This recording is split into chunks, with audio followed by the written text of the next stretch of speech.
Welcome to the deep dive.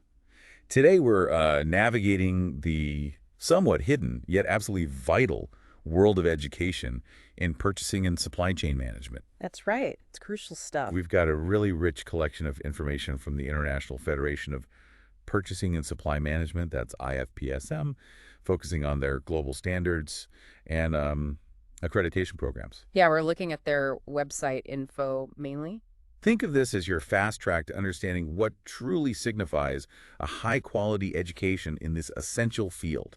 Whether you're aiming to boost your own expertise, maybe recruit top-tier talent, or perhaps you're just fascinated by the benchmarks that shape this global industry. Exactly. We're delving into the framework IFPSM has established. It's all about ensuring both quality and relevance in purchasing and supply chain education worldwide. Okay. Our sources are, like you said, various pages from their website, gives us a detailed look at their global standard, their program accreditation standard, which they call PAS, and, the organization's overall mission and how it's structured. So our goal today is really to extract the most crucial insights and understand why these standards actually matter in today's, very interconnected global economy. Okay, let's kick things off then. Let's get a clear picture of who IFPSM actually is. They sound like a pretty central organization in this space. They certainly are. The International Federation of Purchasing and Supply Management, IFPSM, it acts as a global umbrella organization. An umbrella, okay. Yeah, it's a federation bringing together, I think it's 44 national and regional purchasing associations from all across the globe. 44, wow. Yeah, you might see an older mention of 48 somewhere, but the current count is definitely 44. And this collective represents a pretty substantial network, around 250,000 purchasing professionals worldwide. 250,000 professionals. That really underscores their potential influence, doesn't it? It absolutely does. So what's the overarching vision then? What are they striving to achieve with that kind of global reach? Well, their primary aim is essentially to elevate and advance the procurement profession on a global scale. And they focus on achieving this by developing and disseminating crucial knowledge and best practices.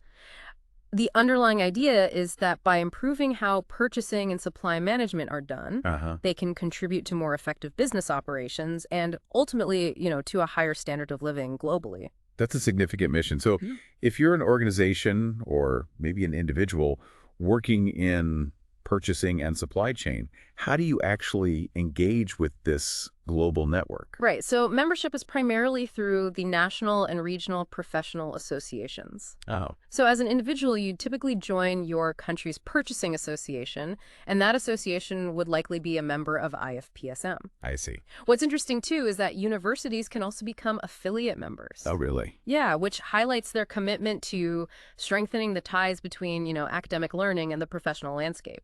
But direct individual membership with IFPSM itself, that's not generally offered. That makes sense. It functions as a true federation of these national bodies. Okay, now let's zoom in on one of their key offerings you mentioned, the IFPSM Global Standard.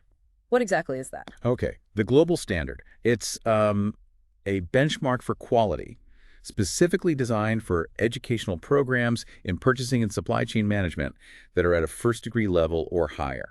First degree level or higher, so university level, basically. Exactly. Think of it as a robust set of criteria that these programs are evaluated against to get accreditation.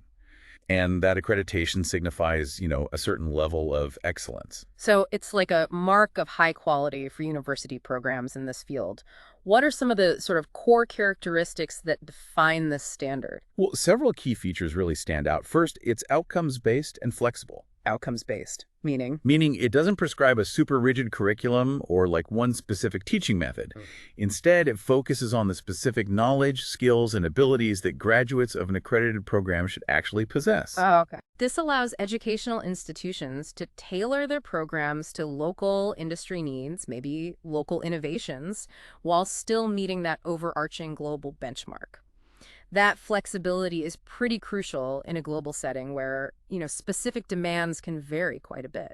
That seems like a really thoughtful approach, allowing for local relevance within a recognized global structure. What else is significant about it? Another crucial aspect is the external and objective assessment process. Right. Programs seeking this global standard accreditation, they undergo evaluation by assessors who are appointed by IFPSM's Global Standard Board. Okay, so independent assessors. Exactly, independent. And these assessments use clear, transparent criteria. They look at everything from the program's curriculum content, the delivery methods, to how student learning is actually assessed. It ensures a rigorous, unbiased evaluation, which really lends credibility to the accreditation. And if a program successfully, navigates this rigorous assessment, what are the benefits? What does achieving accreditation actually get them? Well, achieving accreditation under the global standard brings significant world recognition and status to the program. Okay, prestige. Yeah, prestige recognition. It clearly signals that the program meets this globally recognized benchmark of quality. Plus, it's not just a one-and-done thing. Accredited programs are reassessed every 3 years. Every 3 years. Yep, to make sure they continue to meet the evolving needs of the profession and, maintain their relevance, keep things up to date. That commitment to continuous improvement is certainly reassuring. Who was involved in actually developing this global standard? It sounds like a process that required, well, considerable expertise. Indeed, it did. The criteria were developed by a dedicated board. It was made up of leading supply chain practitioners, people actually doing the job, and academics from around the world. Ah, a mix. Good. Yeah, that blend of practical, real-world experience and academic rigor ensures the standard really reflects the current and, importantly, future needs of professionals in the field. And, as you'd expect in such a dynamic area, the standard is continuously reviewed and updated to keep pace. Makes sense. So why is all of this so important? Who ultimately benefits from having this global standard in place? Well, it creates significant benefits for a whole range of stakeholders, really. For employers, for instance, it provides a valuable level of confidence. Confidence how?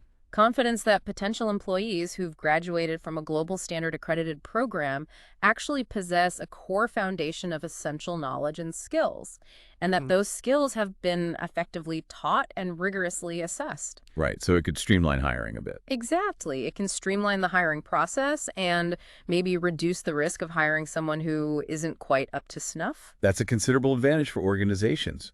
What about the individuals, though? The students themselves? For students, choosing a global standard accredited program offers a really significant advantage. They can be confident, that the program will equip them with the knowledge and skills the global industry deems essential, that they'll receive high-quality instruction and assessment, and crucially, that their qualification will be recognized and valued internationally, which could potentially open doors to a wider range of career opportunities, maybe even higher earning potential, especially in multinational companies. Global recognition is key there.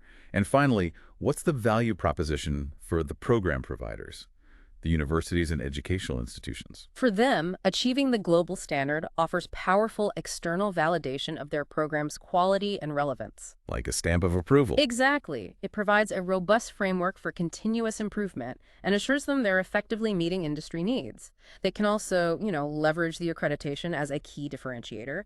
It helps attract students seeking high-quality, globally recognized education and enhances their overall institutional reputation. Okay, that gives us a really clear understanding of the global standard. Now, IFPSM also offers the Program Accreditation Standard, or PAS, you mentioned. How does this fit into the picture? Right, the PAS. Yeah. This serves as a more, let's say, foundational curriculum assessment. It's specifically designed to recognize programs that provide training in the fundamental principles of procurement and supply. Fundamentals, okay. And importantly, it has evolved from, and actually now succeeds, the older IFPSM Certificate of Competence. So this is geared towards programs that might not be at that full university degree level? How does it differ in focus from the more advanced global standard? Precisely.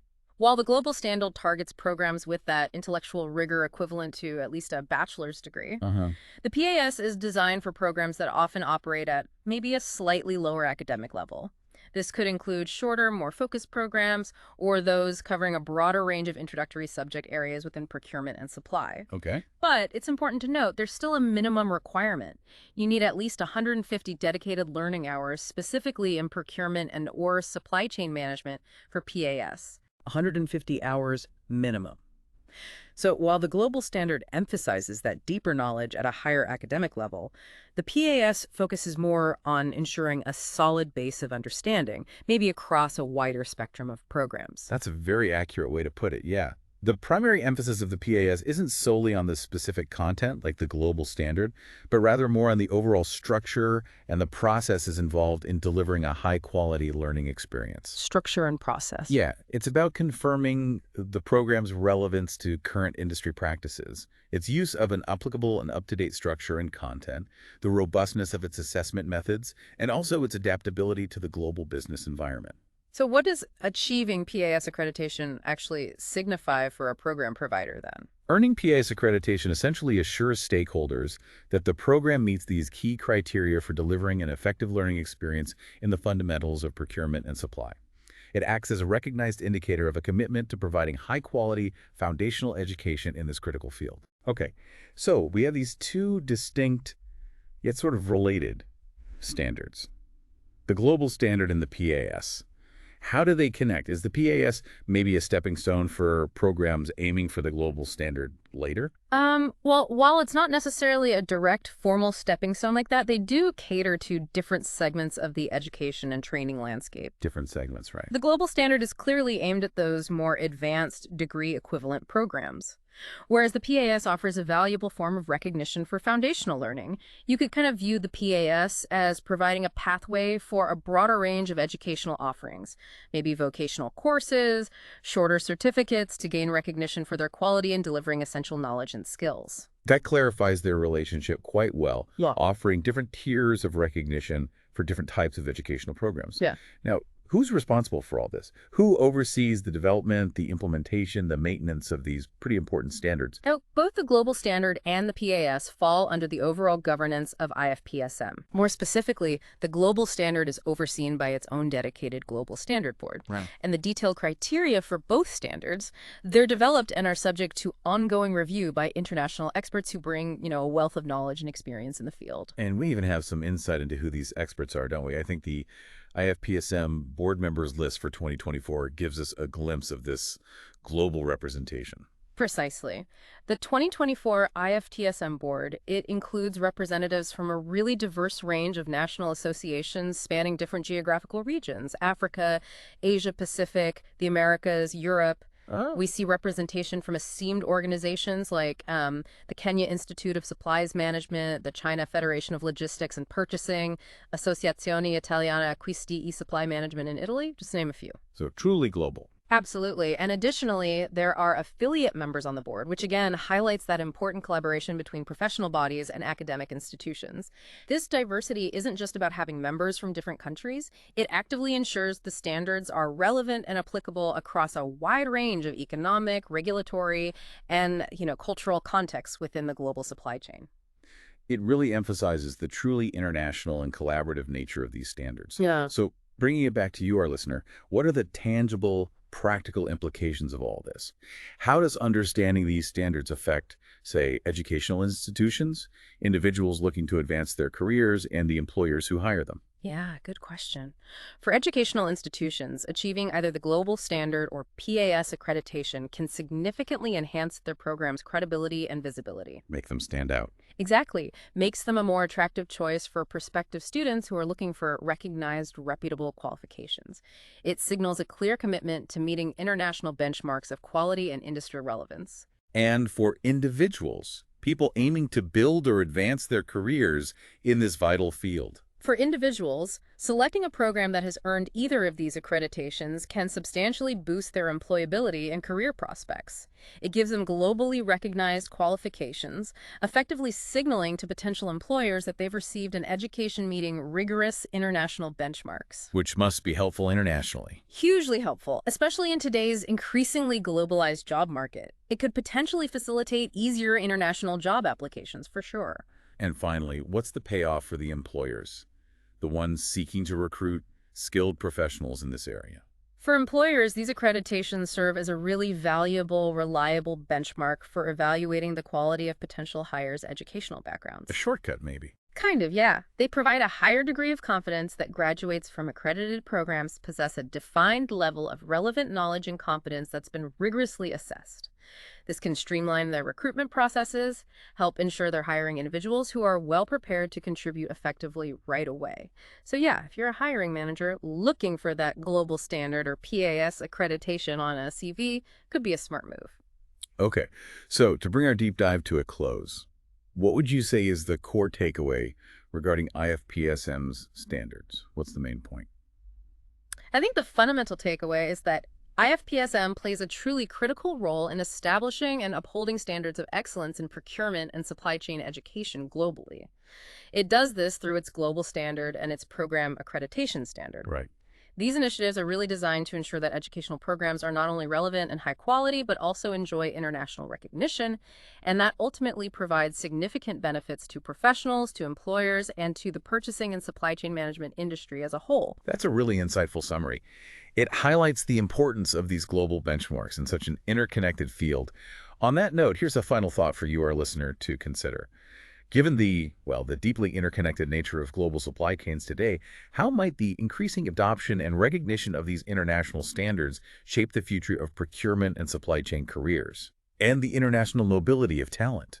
What specific questions does this raise perhaps for your own professional development goals or maybe your organization's strategies for learning and talent acquisition? Definitely crucial points to ponder. And if you are interested in delving deeper into the specifics of the IFPSM Global Standard and the PAS, I'd really encourage you to explore the dedicated accreditations and standards sections on their website. You can find that at ifpsm.com. IFPSM.com. Yeah, or you can reach out to them directly with inquiries at info@ifpsm.com. It would also be worthwhile, I think, to investigate membership in your own national or regional purchasing association to connect with this important global network. Great advice. Thanks for joining us for this deep dive into IFPSM standards. Until our next exploration.